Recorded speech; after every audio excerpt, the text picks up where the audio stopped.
and Chief Executive Officer of Michigan Education Association, Chandra Madafferi, Chief Executive Officer and co-founder of SensCy, and former governor of the state of Michigan, Snyder. And to moderate the discussion, please welcome journalist and author Devin Scillian.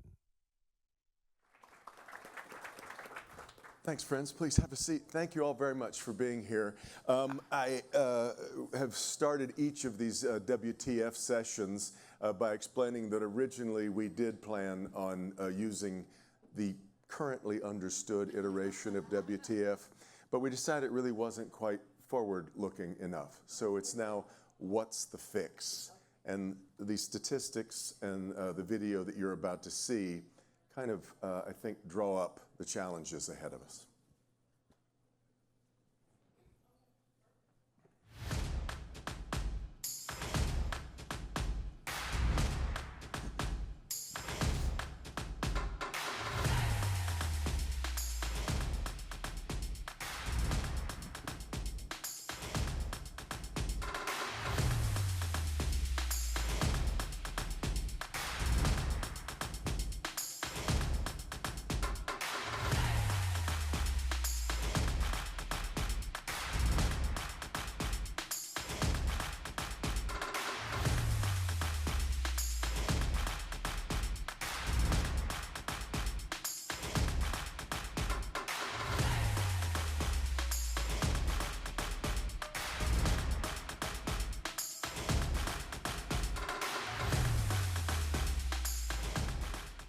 Fairly stark, isn't it? I do, before we get into what's the fix and looking forward, I do think it's really important to diagnose the patient before we can come up with a course of treatment. And I have not heard a really compelling explanation. My wife Corey and I left Oklahoma in 1995, moving to Michigan, believing and understanding that we were leaving a state that was not doing very well in education. We were coming to one that was fairly elite. And so maybe it was my arrival that precipitated the crash, I don't know. But I haven't heard a great explanation for what happened, which takes us maybe back to the first WTF. But I'd like to hear all of you, if you could kind of diagnose what happened over these last 20 to 30 years. Ron, give me your thoughts. I think it starts with disinvestment. I mean, I think a little bit of a historical perspective is helpful coming into the subject. And if you go back to the beginning of the century, you'll see that Michigan particularly is compared to other states relative to rates of inflation and so forth, disinvested in its education system. And so one of the reasons we didn't stay on track was because we didn't continue to invest as we had been. Michigan, as most of us know, was disproportionately impacted by the Great Recession, and that was another setback, a challenge for government leaders coming through of both parties at all levels. Yeah. And so we've begun to address that in very recent years, but we're still very much filling a fiscal hole that had been dug. Lots of other things need to be addressed as well, but I think we have to start with realizing that you have to invest in it if you want. Venessa. Yeah, I think at the same time that we were seeing that relative disinvestment, we also had a set of policies coming from both the federal level and the state level around high stakes accountability, around school takeover, around teacher evaluation, teacher kind of punishment, for lack of a better word, at the time when, again, schools had less resources, we were less supported. So, you know, when you hear a lot of educators talk about the balance between accountability and resources, if you have a lot of resources, you know, it's fair to say, what are you doing with it? But when you don't have your resources and you have really high, really punitive accountability, that creates a really negative situation for the education system. And it's kind of a situation where you're punishing the result, but you're not taking into account what was needed to get there, why the result is happening. So it's not a holistic view. Yeah. I think the other thing that we did is in 2006, we adopted a set of graduation requirements, the Michigan Merit Curriculum, which were intended to really raise the bar for all students, and that was a great goal. And in some ways it did. But it also, over time, I was very focused on the classes you need to take to go to college, which is incredibly important. But 20 years later, we realized it's too much of a one-size-fits-all model. It doesn't help connect kids to all their futures. And kids don't learn only in class. They actually learn a lot of other places. So I think something we did for good reasons, it has not paid off for us in the same way, along with that disinvestment and that punitive accountability. Yeah. Chandra, give me your diagnosis here. Well, it's like when you go to the doctor and you get that diagnosis, you have to look back at your behavior that got in that first place and think about what do we need to change it. And just watching that video to the audience, which I haven't seen before, kind of brings me a little bit of trauma, honestly. I was a classroom teacher and I was a special ed administrator for 15 years. And in my program, multiple districts in Oakland County sent students 3 years old through 26. And so I saw this as an educator and as an administrator.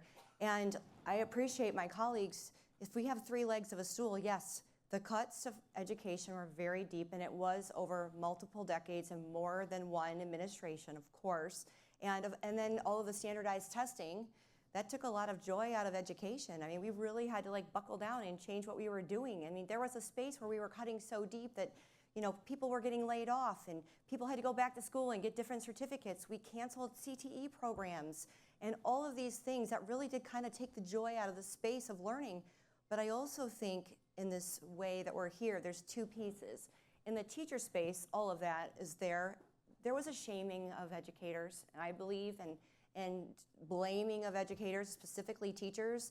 And so, you know, in 1 year, and I'm not married to a teacher, but if I were, you can just double the numbers. I took a $400 pay cut, basically, because I had to now pay for benefits that I never had to. We were frozen on steps for multiple years. There are teachers who have lost hundreds of thousands of dollars. And so what happened really is we have a generation now of teachers that told their kids, please don't become teachers. Or if kids in the class said, I really want to, they say, please don't. And so that was one leg. And so what we have right now is, unfortunately, in a lot of spaces, we have substitutes that are sitting in classes and they're not the best and brightest in front of kids. But from the student standpoint, I think we have buried them with standards that are unrealistic, and we've really taken the joy out of learning, which we see probably in some attendance things. And I just think that it's a culmination of issues.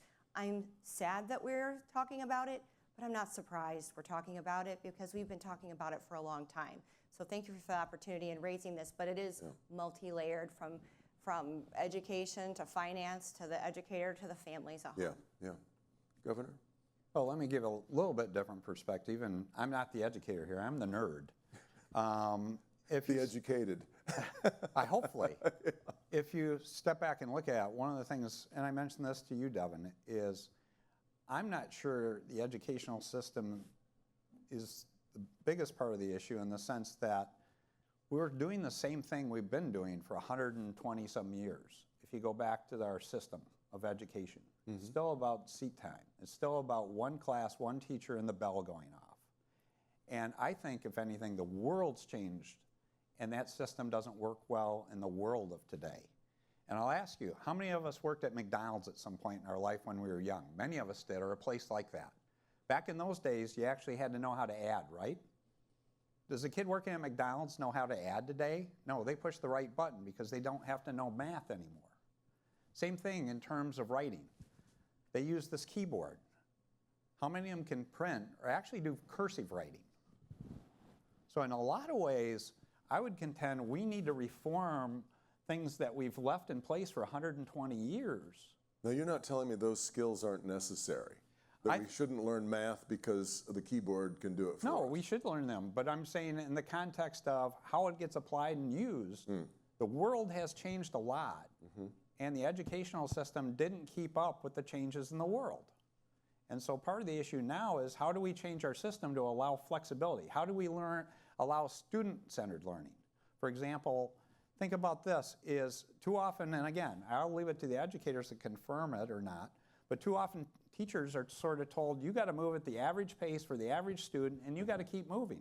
What happens? You have kids that are lost at one end if they miss something, and they don't have enough time. I feel sorry for the teachers. They don't have enough time to go help them. You have other kids that are bored. They need to be challenged more. So we've created an environment where we end up with a lot of lost and bored kids rather than saying, let's make it flexible. Let's let them learn at their own pace, and let's put the resources in. Again, there's a resource question, but let's let them go at their own pace and their own way and be successful that way. I guess I feel duty bound to point out, I mentioned those 20 to 30 years, 8 of them, you were governor. So take me back through whatever frustrations you had, or whatever reflections you have now on what we should have been doing and didn't? Yeah, well, just as a governor, and again, governors have a lot of cool things you get to be in charge of. Education was not one of them. Again, there's the State Board of Ed and things like that, and I think that's a problem in our system. Is that a flaw? Okay. Yeah, and I've talked about that, and I think a lot of people have. We haven't done anything about it. But I'll give you an illustration of the frustration that I saw in some cases. One of the first coolest programs I ever did as governor was FIRST Robotics. It is a rock concert for nerds. If you ever know anyone that is FIRST, it's incredible. And if you ask the high school kids what was their greatest experience in high school, they will bring up FIRST. And the ironic part is because of seat time and the rules in place, to my knowledge, I didn't know of one school district giving credit to someone for doing FIRST Robotics. Their very favorite program, the coolest program they were working on, they were spending hours and hours, more than football players were playing or any sport were playing on their team. They got no credit for it, but they were still doing it. And so that's what I'm saying about self-paced learning and engagement. These kids love doing this stuff. Yeah. And they were learning critical thinking, teamwork, all those extra skills in addition to the academic subjects. Yeah. And we made Michigan the greatest state in the nation for FIRST Robotics. We have over 500 teams. We're well beyond California. That's the kind of cool stuff. Shouldn't we be having great teachers empowered with the right tools, working with the kids, doing that kind of learning? Yeah. Yeah. See, I'm just a nerd. See, we need people fired up here. You all, three of you mentioned, we talked about disinvestment. You always are going to hear pushback on that because, well, for instance, everybody's talking about the Mississippi miracle.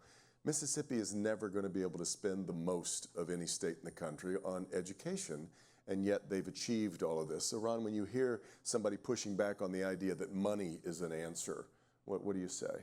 That it's only part of the answer, and that you need consistency on top of it. You need officials at all levels of government and citizens aligned with one plan and sticking to it and investing in it year after year, tweaking it year after year, and being patient with the improvements. One of the things that I'm not hearing often about the Mississippi situation, and yet which we've heard Superintendent Wright say, is that they didn't really see results for about 6 years. Yeah. And she has talked about some of the political infighting that it took to stay on track until they started seeing results. And then it was easier to get the legislature to give a little more money. Then it was easier to have a harder conversation about what does accountability look like. We need to pick a path, and there's a lot of data that helps us know what the right path can be and commit to staying on that path, red, blue, whatever.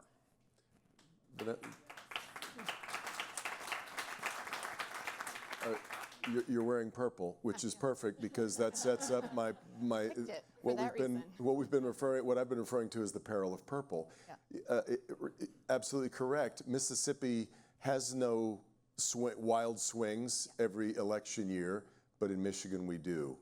We had always thought that being purple was a great touting factor about us, that it spoke to a kind of diversity, and yet it means that we zig and zag rather than go in a straight line. How much of that is a problem? Yeah. I mean, it's definitely a huge factor. I still think it can be an asset for us. You know, I don't think it has to be a negative, but we do have to recognize in Michigan, in any state, when you don't have coherence, when you have the governor doing one thing and the State Department doing another and the legislature doing another, teachers don't know which way to go. Yeah. So if we're not sure what we're shooting for, we shouldn't be surprised when we don't get there. You can't get to 3 places all at once. And so I think there's structural changes that people talk about, and there's also the fact that we can have coherence within our system now if we're willing to collaborate, if we're willing to pick a goal, if we're willing to be data-driven. To Ron's point, and I heard someone say on a panel yesterday, we don't need to debate about best practice. And there is real science behind some of the literacy things we're doing right now, behind some of the changes we want to make to graduation requirements, the student-centered learning that the governor's talking about, behind best practices for supporting the educator workforce. So if we there's politicians in the room, so politicians, if you can be willing to work together cross-partisan, and then if all of us who support politicians don't, sometimes I think politicians are incentivized to take something that's a quick win for them because that's how they get the vote in the election and the thing. But that's on us as voters, as advocates to say, no, we want collaboration and coherence, and we're willing to come to the table regardless of where we came from, and find solutions. You know, us against the problem, us in favor of kids, not us fighting each other. Yeah, yeah. Chandra, you clearly speak very sympathetically about teachers. I'm really wondering about the kind of people that we are attracting to the profession these days, given the fights that we have, and teachers with their horror stories of just being instructed that they have to continually teach to tests rather than what they may feel that they should be teaching in class. I mean, what are we doing to the next generation of this really critical job in society? I'm going to speak to that in 2 columns, so thank you so much for that question. So the first column is our membership is basically dug in to say this is an amazing, rewarding profession, and yes, it's been tough, but you will be great. And we are telling our students, our own children, that we are building a better system and profession, and we're protecting it and advocating for it because we need the best and brightest. So MEA has been dedicated working with the other education associations to elevate our profession and to protect it. So we are doing that in-house. But what we really need to be focusing on is getting us to a wage that's thriving. So let's just say a young man in high school, young male, he's 18, and he's thinking, I really want to be a coach and I really want to be a teacher. But my parents are telling me I won't be able to support a family, so maybe I'll do engineering, but I really would like to teach physics. And I also agree that robotics would have, before the Michigan Merit Curriculum, we would have been able to count that as a class because we could have been able to be creative and get innovative with our standards. And so we need to get us to a space where we're respected and we attract the best and the brightest. And it's difficult to become a teacher because you want to have the best, smartest people because those are our future principals and superintendents. And so it's a whole system-wide thing that I'm concerned about. But I also think about we're not going to be replaced by AI. We can't just Google soft skills. We need to go back to basics and teach our students how to be collaborators and all of the things that make human beings amazing. That's what we need to focus on. So we need to attract the right people to do that because we'll be teaching students for professions that aren't even invented yet, and we're going to be teaching them to help build the robot, fix the robot, work with AI. So I hope that we can elevate the profession to attract the best and brightest. Yeah. Rick, I would be willing to bet everybody in this room can talk about a teacher who made a massive difference in their lives. I had several of them myself, but I worry that we've chased a lot of those people off because as dedicated as they want to be to this discipline, it doesn't look like a fun place to be a lot of the time. In fact, this is another thing, and this isn't just Michigan. This is what's changed in the overall. When I was a kid, if my parents got called by the school about me, they were pretty sure that I was the screw up, that it was my fault. And I've, yeah. Today, I think that a lot of parents want to push back and they've decided that the school's wrong. Is am I overgeneralizing? I think you could be. Because again, I think parents have a lot of belief in their local schools. They'll challenge the whole system, but the school that their kids go to, they want to be supportive. They want to support the teachers in that school traditionally. On the macro basis, it's an issue. But teachers make a huge difference in people's lives. And again, that's where it made a difference in my life. One of the reasons I'm so passionate about talking about this stuff is the nerd thing, because there were teachers that went above and beyond. Yeah. Because I wasn't always an RPA guy, believe it or not. I was one of those kids you didn't necessarily always relentlessly want in class. positive. Yes. So, but at the same time, you found teachers doing extra things to make you successful. I had 7th, 8th grade. You wouldn't normally have it, but I was interested in chemistry. So my teacher said come after school, and he brought his college chemistry books in and spent time going through that. I mean, that's the kind of thing that makes a difference. The biggest one in my life was 8th grade drafting, and drafting is normally considered like a CTE class. And I'm a huge advocate of getting rid of this two-lane kind of thing. It should all be blurred together. But what happened in drafting class in 8th grade is they came to me and said, we need a map for the future kids in this school, in my junior high. And they said, the new part has a blueprint. The old part doesn't. We don't even have blueprints for it. They said, would you like to draw the map? And I said, okay. They gave me a tape measure and some blueprints and said, go do a scale drawing of the school. And I did. But think of the confidence that built in me. Yeah. Yeah. And the fact that they trusted me and they were there to counsel me. That's the kind of educational experience you want people to have, because that stuck with me my whole life. 8th grade drafting. Yeah. No, this speaks to what you were saying earlier about attendance if you're excited about getting there to go do these things, you show up at school. But I also, this idea of local control takes us then to, I think, what a lot of people see as a big problem in Michigan. Yes, of course, local control is important, but that's also led to us having so many districts. It's a really unwieldy thing, isn't it, Ron? Absolutely, and I really appreciate you making that point, because it's what I was sitting here thinking. We have more than 850, approaching I think 900 districts in the state of Michigan with 10 million people, if you allow for the charter districts and the traditional public districts. And by all accounts, it's too many. We've got fancy consulting work that develops data that tells us you have almost $600 million that you could put in the classroom if you could just make the administration of schools more efficient. Sure. And trying to figure out how to get there is another big part of that. Trying to figure out how to get there is the accountability that's on the rest of us, the business community, elected officials, and not the educators who are dealing with students in the classrooms. Yeah. Vanessa, same thing.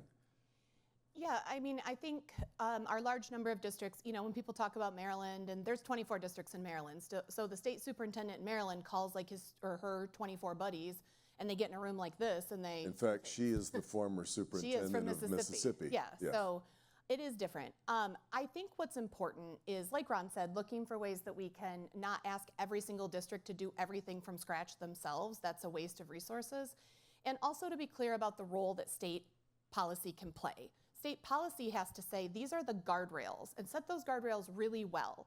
Like, again, I know I'm going to talk about graduation standards a lot today. It's time to change our graduation standards to something that's for the future, that's something that connects kids to their future. Mm-hmm. If the state can set those really well and give districts the guardrails, but enough flexibility to make it real, then it's okay. We're seeing it with literacy too. If we do a better job of saying, not every curriculum is as good, these are the best, pick one of these. So you still have local control, but the state can be stronger and, again, coherent and say, here's what we have to do. Here's the big rocks. You can still be local, but there's some things that we don't have. You don't all have to discover these facts on your own, because the science is clear, the data is clear, the data are clear, and we can set it in policy. Yeah. So I think there's an opportunity to leverage the districts we have without, or while we think about what changes could be made, to be clear that good legislation coupled with the right kind of flexibility locally can get us to a better spot. Yeah. Staying with the role of parents in all this, it's interesting. We had one of the discussions yesterday about economic development.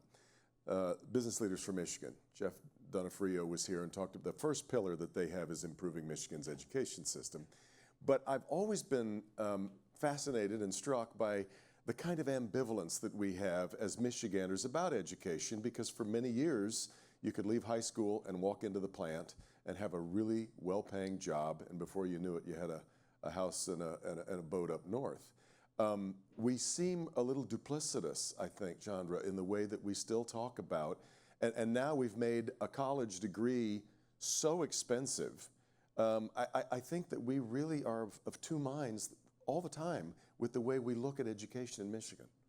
I couldn't agree more, and I also think that college becoming so expensive is another reason a lot of people haven't chosen education in the last 5 years, because I can't tell you how many teachers I know that are $100,000 in debt. And if you're not making a lot of money, then that's tough math. Let's not even go any farther with that. But I just think that what you're talking about is correct, what she's saying, and as far as just the money there, I just think we need to kind of get back to the basics and just think about families and communities and education in the system, and we have to step back and start over. So I'll build on your comment about the local control, but one of the things to put it in context is there are issues with having too many school districts. There's an issue with having the state board. Those are adult issues, and we've gone around and around, and we should do something about them.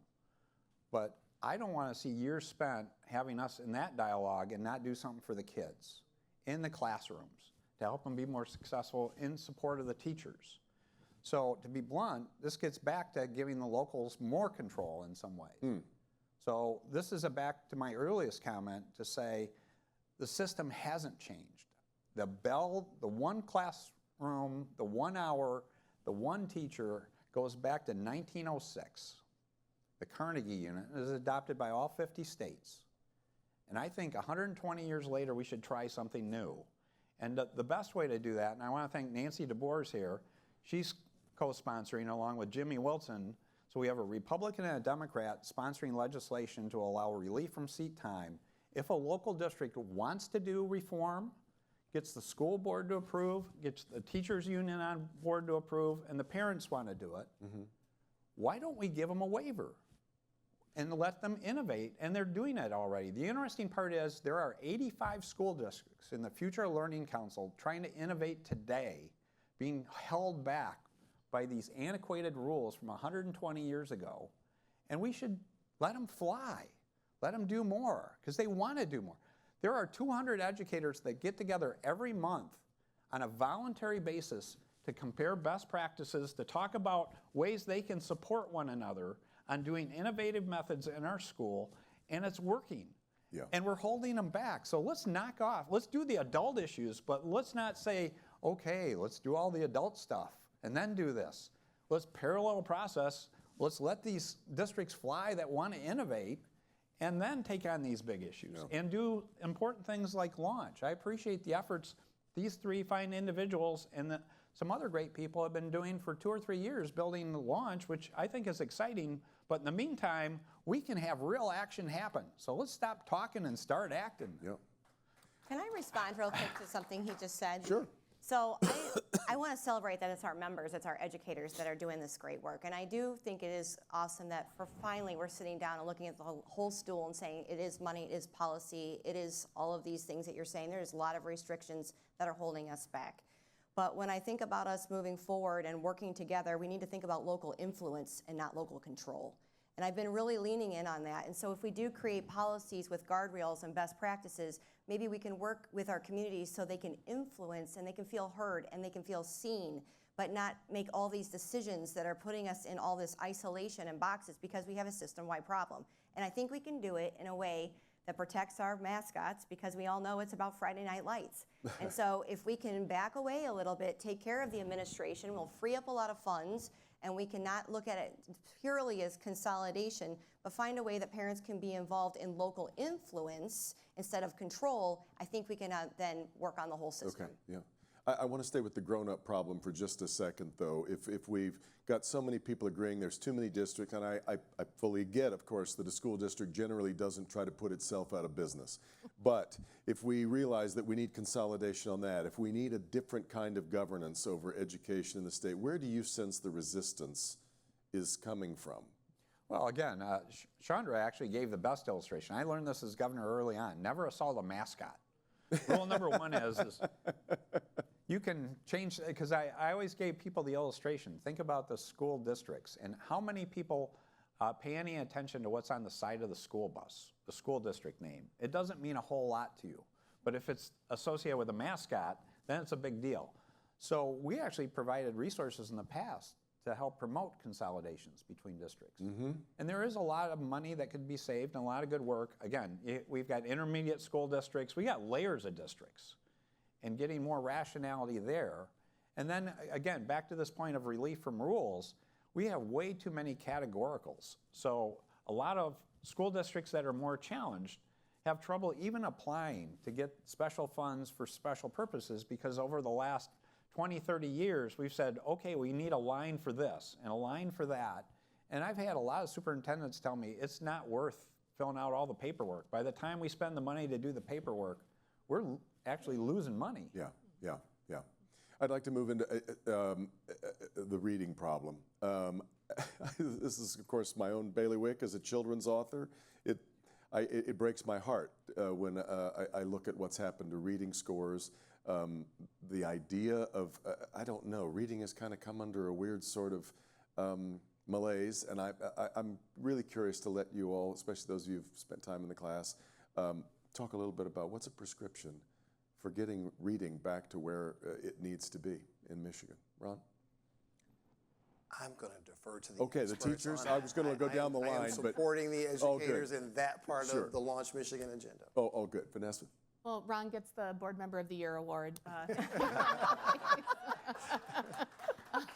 have the best board members. No offense to any other board members. So Launch Michigan has a platform called Every Child Reads. It very much aligns with the governor's Every Child Reads platform, which actually says we need the right curriculum, we need every educator trained, we need assessments that make sense, data that's used to find places where more help is needed, and a system that supports it. The thing about as literacy scores have fallen, not just here, but in other places, everybody's looking for the magic silver bullet. And actually, there isn't a magic silver bullet. There is making sure that teachers know how to teach reading. And we had, for a lot of reasons, we'd gotten away. There were the reading wars. There was debate about where to go. Again, a lot of things got us to a place where teachers weren't getting structured training in the way that they needed to, and not enough teachers. And then it was, again, this curriculum problem. There are, I think at the last EPIC study, there were over 400 reading curricula in use in Michigan. Just spoiler alert, they're not all good. 400? 800 districts, 400 different curriculums. I never say that right as a plural. I'm sorry, I apologize, whatever it is. I don't get it right. But they can't all be good. And when you think about a local district, not every local district has a curriculum expert, a data and research expert, or time to go read the meta-analyses of every single quality study and parse through that. So as a state saying, not all 400 are good, these 10 are good. These 10 teach science of reading. So we have to do that. Step one, right curriculum, and then the training. If teachers don't know how to use the curriculum, there's an old saying like instruction is teachers and students in the presence of content. Like if you don't have those things together, students don't learn. So it's the basics, it's back to the basics. Right curriculum, educators trained, and then using data not as a punishment, but as that continuous improvement. Are students getting the building blocks? We can't see that in the state data right now. If the state data, and I worked in assessment for a long time, so state data is post-mortem. It happens after the fact, and you're like, wow, it went poorly. Okay, that's great for looking back, but in the middle of the school year, you need that responsive data to say, you know, Timmy is getting the skills. And then, again, at the system, are we supporting districts? Are we training teachers? Are the resources there? Is there the intervention when kids fall behind? So Michigan right now has the right prescription. We just need to follow it and not be like, there's probably some secret better plan out there. Let's go find that. There is no secret better plan. We're doing the plan. Yeah, Chandra, you seem to be in agreement there. Well, it's all of those things, and believe it or not, there's multiple schools that I've been to that don't even have libraries anymore. Like they have taken the books out of the school. Honestly, I had the same reaction. The Association of Librarians has a bar chart that's outstanding that showed the amount of libraries that were taken out of schools and the reading scores fell. We need to have certified librarians back in schools, teachers of library science. That is just, it's gotta happen. And the understanding that library science is being a librarian is a profession. These are not babysitters. It's a master's degree. That's right. It is not somebody who checks out books with the Home Depot paint stick. That's okay? right. That's right. And that's what I think that it has. Well, it has. We know.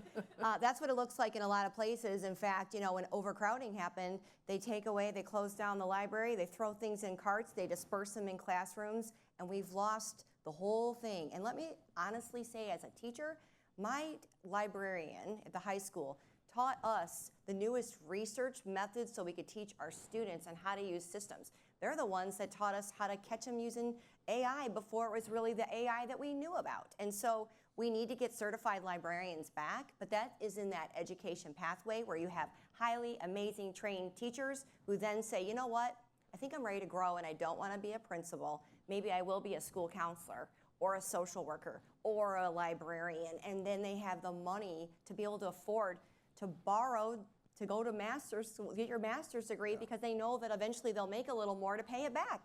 And that's exactly what it looked like for me and most of my colleagues. So if we really want to fix reading, we need to do all of that. But back in the schools, we need to get books in kids' hands and maybe away from all these devices. I'm just saying, we got worse with COVID, and some of it's still there because it's cheaper for a district to give a kid a Chromebook than to give them actual materials and books. And so we just need to, again, go back to basics. Well, I completely agree. It's funny, I know that we were all worried about what the onslaught of the digital, all those ones and zeros was going to be with streaming and TV and movies and all these screens that everyone around. But I insist books remain the most powerful medium we have. Nobody's trying to ban TV shows. No one tries to ban. it was so quaint. Back in the 90s, we were trying to, remember the song Cop Killer? Everybody wanted to ban Ice-T's Cop Killer, and that lasted about 5 minutes, and now for 20 years he's played a cop on TV, which is kind of funny. But books really are, and that goes hand in hand. Appreciating and respecting what a book is means appreciating and respecting what reading is all about, if I could get off my soapbox for a second. The title of this panel is also Education Reimagined. So I wanted to let each of you talk about, if you could strip education in Michigan down to the studs and rebuild it, because maybe that's where we are, given where we show up in these national rankings right now, what would it look like? Ron, take me through rebuilding and reimagining education. You know, I'll talk to the part that goes to the interface between employers of people and the education system. Yeah. So, you know, at my firm, we employ about 2,400 employees. All but about 500 or 600 of them are hourly wage employees. And so, you know, the importance of having people come out of the high schools ready for work. You know, the governor referenced, you know, basic math skills. We've talked a lot about reading skills. Those things really matter for employers when you're thinking about the cost to train people, whether they are building systems that are going to go on automotives, as you know, automobiles as they do at my firm, or whether they're doing something else. And so I think better collaboration between what employers need and what is coming out of the schools, so that both sides are better informed about the challenges and the white space areas of the other, would be really, really helpful. You know, I see similar employers in the room, and we talk a lot about working with workforce development professionals, and we've talked a lot to professional educators about, you know, we can teach them how to make car parts, but people have to know how to work on a team. They have to have some respect for authority. I need them to come stand on the assembly line at 6 a.m. Yes, even if there's snow on the ground, because you know what? Ford wants to make those F-150s. Yeah. You know, Mary Barra wants to make those Chevy Traverses. And so just, yeah, I think we've lost a lot of the culture of work amidst all the other problems. And some of that is related to the specific academic skills. Yeah. But like all the things that educators do to get young people ready for life, and how do we assist in that space, I think is what I'd like to see if I could contribute to the fix. If you knock it down. Venessa, you're starting from scratch. What do you do? Yeah. You know, the governor actually alluded to this with the 120-year-old Carnegie unit and how we count time and what learning means. So I'd like to be even a little bit bolder. I don't want to just waive it for a few. I think we need to rebuild it for everybody.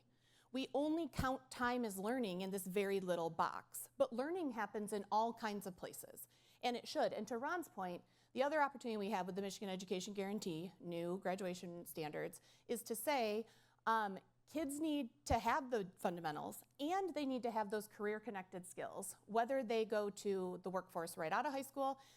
There's a group in Michigan called Talent First that uses ABC, get a job, get a better job, get a career.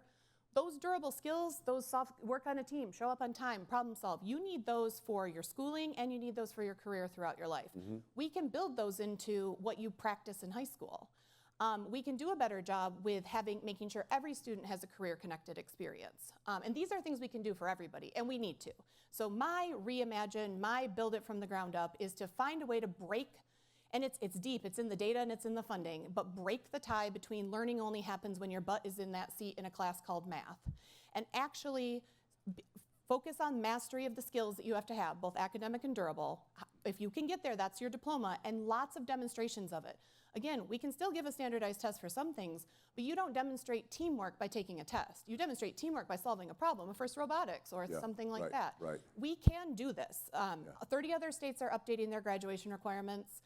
We don't want to get behind again. So the time is now to do this for everybody. Yeah, that's great. Chandra? I would like to develop a space where students were encouraged to feel safe enough to take risk and be okay with failing. And I have just seen so many students not even wanting to try. Even my own son, who had a 4.0 grade, he wanted to be perfect all the time. And I said, Anthony, great things happen when people make mistakes, because you learn and then you do better, and maybe that next idea is the thing. So I would allow failure actually to be okay through the whole system, because it is just part of growth. So that's the first thing, because you have to be able to test, fail, innovate, fix. And so that would be the whole thing right there. I would think about spaces where kids took risk again. When I went to Norway, I was blown away. I went to what's called Barnehagen, which basically means daycare and preschool, and they had, it was crazy, a table with nails and hammers. And I'm like, wow, what is this? Oh, it's for our 3- and 4-year-olds. Can you imagine us having 3- and 4-year-olds doing hammers and nails?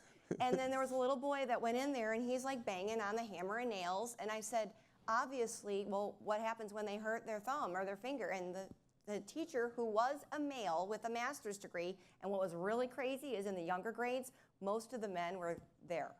And they were teaching them reading, outdoor science, work skills, all kind of things. And he just said, you won't do it again.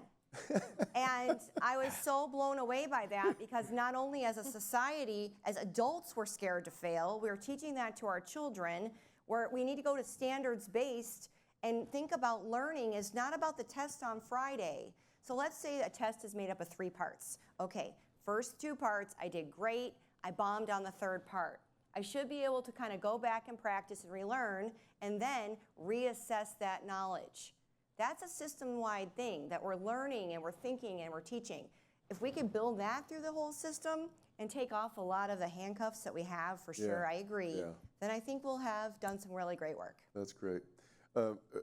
Governor, this, I think, is your sweet spots question, because this is what you're already talking about, is you do want to strip it down to the studs and start over, I think. Yeah, well, it's allowing innovation to happen. And again, teachers, parents, the community understands how to come up with really cool ideas. And FIRST Robotics is a great illustration. And those of you that don't know FIRST, it's not about just building robots. They have to learn presentation skills. They have to market the team. Right. They have to go through all the skill sets of basically running an enterprise. So that's a great illustration. But I've been visiting these schools, and it's wonderful to see what some teachers are doing incredible things. I was in Concord schools, and that's not a district that has a ton of resources. But I'm in their high school, they take me to the cafeteria. Why do they take me to the cafeteria? They have a hydroponics garden growing in their cafeteria. They're growing the lettuce for the salads and the herbs for the salads in the cafeteria. And the kids, it's their biology class. And these kids are pumped up about growing this stuff. So how many kids do you ever see big grins about doing biology? These kids were all fired up. And that's the kind of thing you can see that's possible. And you look at other illustrations of how you can take these things into the classroom and make them happen. But I also, for all the business people here, we need the business community to step up. As we bring these to the table, it can't be left again to say supply comes out, it automatically comes out through great educators. We need our business community, where the jobs are, to be more involved and active. And I'll give you one great illustration. I stopped in Port Huron one time to visit this company, and they had brought on like these 4 high school interns. So they weren't getting credit, but they were, you know, it was a work experience. And these 4 kids, they said, we're going to give you some projects to work on. And they didn't know if the kids would ever do anything. Well, the kids went out and won a $400,000 bid. Think of that. They won a $400,000 bid for this small company in Port Huron. These guys were pumped up because they proved they didn't know they couldn't do something. That's right. And with the right support, again, teachers are supporting resources, they did something incredible. That's the kind of thing we need to unleash and harness and let them grow and flourish. That's our future in Michigan. And I tell people, this is an education discussion. And it starts with education, and it needs to be the priority. But we should stop and recognize the economic prosperity of Michigan, our future, is going to be based on how successful we are at this topic. The place that does the best at making innovation happen, creativity happen, student-led learning, coached by wonderful educators, is going to be the most successful place, because that's where companies are going to gravitate, where these cool jobs and opportunities are going to be found, because they're going to go after the talent. We need to make this happen. So if you take your WTF list and all those stats besides education, one of the best ways long-term to make all those numbers go up is to do this. for many, many years, I think I've been coming up here for 30 years now, education's been discussed pretty much every year, and it reminds me of what Mark Twain used to say, everybody talks about the weather, nobody does anything about it. I'm really, really hopeful that, that these thoughts and these conversations this week have catalyzed some action. Can I say a word about that? Of course. Because I've heard that comment a lot up here this Yeah. week. And I actually feel good about the increasing intensity and seriousness of the education policy discussions here at this conference. I think that's the right word, intensity. I've missed 2 years in the last 16. And a lot of things are competing for attention with the state's, leading public officials and leading business officials. We talk about economic development, tax reform, other things have been big. But over the years, we talk about education every year, but it's gotten louder and louder and louder. It's dominated more time on these stages. And a lot of us who are spending a lot of time in civic spaces working on these issues have been saying for the last 2 years, our time is coming. And so I really do think that our moment is finally at hand. This is the issue. All the gubernatorial candidates are talking about it. Mayor Sheffield's talking about it. I think everybody gets Michigan's increasingly in trouble. It's, not just the hard scrabble places, it's everywhere. And this is our ticket. This is our opportunity to leapfrog out of it. So, we've been talking about it for a long time, but I don't think it's been fruitless conversation. Jump in real quick. Yeah, the point I would add, and I agree with everything Ron said, which I think is great, but I would take it one step farther. The intense talk is wonderful, but we need to get a dashboard up, a scorecard up that says, did we get this done? Did we get this done? Did we get the reforms we're trying with innovation districts done? Did we get the science of reading done? Did launch get done? And that board should be up when we walk out of here and when we walk back in next year.